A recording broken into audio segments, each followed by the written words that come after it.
24 оны сүүлээр хуралдаж байгаа 2025 оны улсын төсөв баталгатай холбоотой. Энэ бол одоо бүхэлдэн төсөвд ерөнхийлөгч хориг тавьсан. Энэ бол одоо анхны удаа гэж хэлж болно. За үүнээс болоод аймаг нийслэл сум дүүргүүд хурлаа хийж чадахгүй юм нөхцөл байдалтай байгаад байна.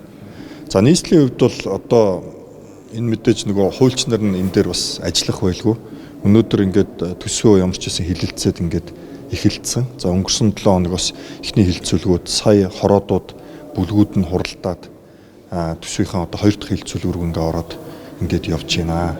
За мэдээж улсын их хурал дээр одоо төсөв батлагдаагүй байхад төрүүлээд нийслэл төсөө батлах нь зөв үү буруу юу гэдгийг бол энэ эрх баригч нар өөрсдөө тэр төвшөндөө одоо шийднэ үз. За ямар ч байсан Монгол улсад мөрдөгдөж байгаа хуулиараа бол төсвийн тухай хуулиндаа багтааж цаг хугацаанд одоо төсөө батлаагүй тохиолдолд тухайн одоо иргэдийн хурал, улсын их хурал те одоо тарах ийм одоо нөхцөл бас бүрддэг ийм одоо хуультай байна. Түрүүн та бас дүгнэлттэй хэлж байна л да. Татвар нэмэх, татврын орлогыг эрхчил нэмэгдүүлж байна. Энийг одоо энэ дээр бол их шүүмжтэй хандж байгаа гэж хэлж байна л да. Ялангуяа энэ тээврийн хэрэгслийн татвар за автомын хураамж гэдэг ч юм уу те. Үүний 3-аас одоо 5 дахин одоо нэмэх ийм төслийг бол төсөвт тусгацсан байгаа. Энэ л дээр ямар байсан бэ? Ер нь бол энэ манай хотын татвар чинь төсөв чинь жил болгонд нэмээд явж байгаа шүү дээ. Хамгийн сүүлд бид нар 2024 оны төсвийг өнгөрсөн жил бид нар бас хилэлцэж байхад нэг 2.4 их найд төгрөг байсан.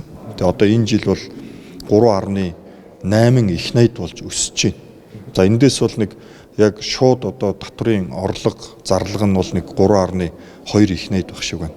Тэгээ татврын бус орлого гэхэлэр нэг 500 хэдэн тэрбум гэхэлэр нэг 3.8 их найд төгрөгийг бол бид нар баталж байна. За энэ удаагийн төсөв дээр нэг анхаарал татж байгаа асуудал нь юу вэ нөхлөөр гинт нөгөө татваруудыг маш өндөр хуваар нэмээд оруулаад ирлээ шүү дээ тийм үү.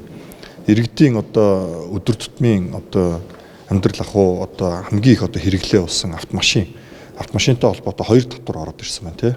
Унж байгаа машиных нь татварыг 2.5-аас 3% нэмэгдүүлсэн байна.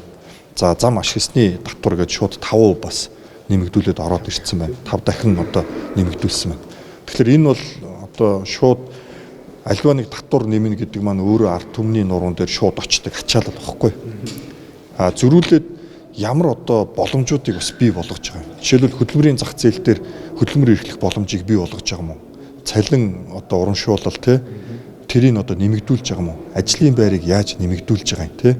Тэгэхээр татвар ямар тохиолдолд нэмэх үү гэхээр тодорхой төвшөнд орлого цалингийн нэмсэн тохиолдолд татварыг нэмж болж байна. Тийм үү? Ажилгүй байгаа улсуудыг ажлын байраар хангасан тохиолдолд бас нэмж болж байна тий. Тэгэхээр энэ бол өөрөө төрийн одоо маш буруу бодлогын нэг хэлбэр шууд татвар нэмнэ гэдэг бол. Татвар нэмсэн тайлбар нь замын төвжирэлтэй холбоотой гэдэг. Тий одоо яг хуу саяны одоо тий 2 төрлийн татварыг нэмэгдүүлснээр автозамын төвжирэл буурна гэдэг. За бид нар өчигдөр бүлгийн хурал дээр за та нар ингээд 2 төрлийн татварыг тий 2.5-аас 5 дахин нэмэгдүүлчлээ. За ирэх одоо 2025 онд 1 сарын 1-ээс хэрэгжиж эхлэх энэ одоо журмын дагуу энэ төсвийн хуулийн дагуу төвжирлдвэл хэдэн өөр буурах юм гэхээр хэдэн буурах тухай асуудлыг бол хэлж чадахгүй л. Тодруулбал автозамын газрын дарга нь бол энийг тодорхой хэлж чадахгүй л. Зүгээр 7.5%-аар Улаанбаатар хотын одоо хөдөлгөөний хурд нэмэгдэнэ гэдэг байгаа байхгүй. Тэгээ тэрийг хөдөлгөөний хурд нэмэгдэнэ гэдэг маань төгжил буурна гэж л одоо тайлбарлаад байгаа. Одоо тэгээд мэргэжлийн улсууд нь өөрсдөө энийг юу гэж дүгнж байгааг бол одоо бид нар бас сайн мэдэхгүй байгаа тийм. Аудитаас таньж болох зардал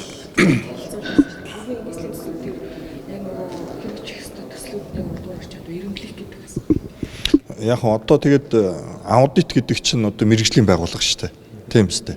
Энэ Улаанбаатар хотын төсөвдөр өнгөрсөн хугацаанд баталсан төсвийн үр дүн гэхэр одоо үр дүнтэй хэрэгжүүлсэн байна гэдэг дээр хяналтаа тавьдаг. За одоо батлах байгаа төсөвдөр үр ашиггүй зардлууд байна уу, юу байна гэдэг дээр нь хяналтаа тавьдаг хөндлөнгийн одоо хараат бас байгууллага шүү дээ.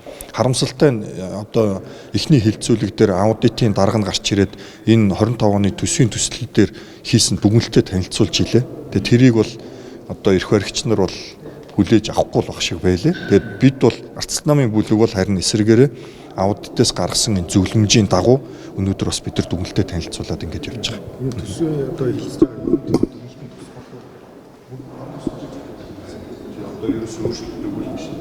аудит бол тодорхой хэд хэдэн саналуудыг гаргасан. Тэгээд төсвийн төсөлчмөл огт өөрчлөгдөөгүй орж ирж байна. Жишээ нь